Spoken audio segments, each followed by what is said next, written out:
Assalamu alaikum. My name is Tahreem Fatima, BS Physics, and student ID is 001. So I'm going to present a presentation for my missed quizzes of chemistry.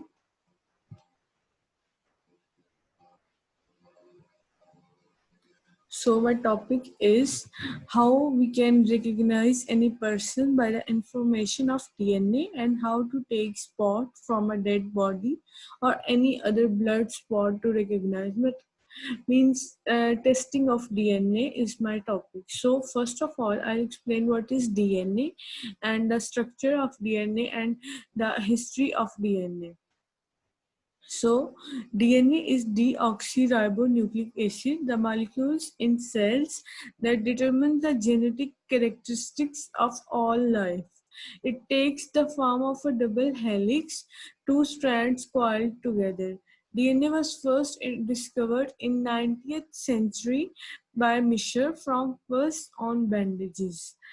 So the first discovery was made in 19th century. By the 1940s, scientists realized that DNA contained the code for life, and in 1953, Watson and Crick at Cambridge University discovered how information was stored in DNA and transferred the next generation.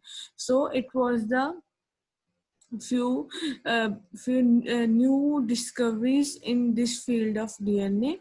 And then in 1984, Professor Alec Jeffreys discovered the variation in DNA unique to each individual, that we came to know that DNA is different for every particular person.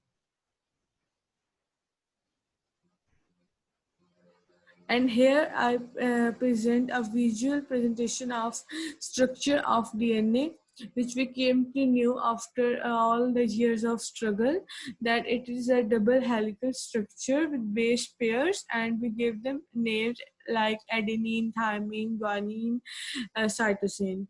And there are sugar phosphate backbones between these base pairs. So next step is genetic fingerprints. They exist in blood, bone, hair follicles, saliva, semen, skin, and sweat. They are all the same in every cell and retain their distinctiveness throughout life of a person.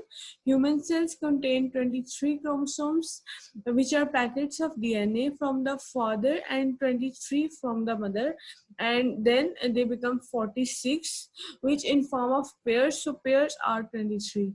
Each DNA strand contains a unique sequence or code of genetic information. But while most of DNA shows only slight variation from one person to the next, there are certain areas called mini satellites, shorts, which are short sequences of chemical building blocks, show variation in number of repeats units unique to each person. DNA information can be recovered from human and animal remains as far back as Neanderthal man, and has been used to solve a number of high-profile mysteries from the past, including the identification of Joseph Mengele's skeleton and the identity of children of U.S. President Thomas Jefferson's children by one of his slaves. Apart from identification, paternity, and immigration cases, the technique is also used in medical research, including cancer and genetic conditions such as Huntington disease. So, DNA's field is so vast, and it is very helpful for us, for human beings, to solve the cases related to crimes and related to parenting issues, and it is very helpful for the for law and order and for justice.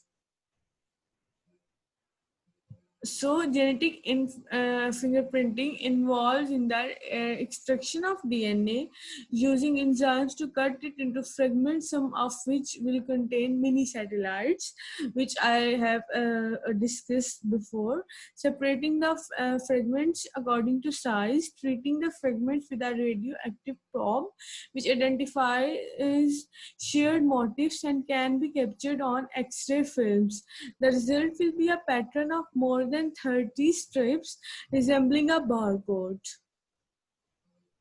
This involves testing mini satellites one at a time, producing a simpler image than genetic fingerprinting. It gives a pattern unique to a particular person and is therefore suitable for forensic cases, which is mainly our topic. In the words of Professor Sir Alec Jeffreys, it doesn't solve crime. It establishes whether sample X comes from sample Y or person Y. It is then up to the court to interpret that in the context of other evidence in a criminal case.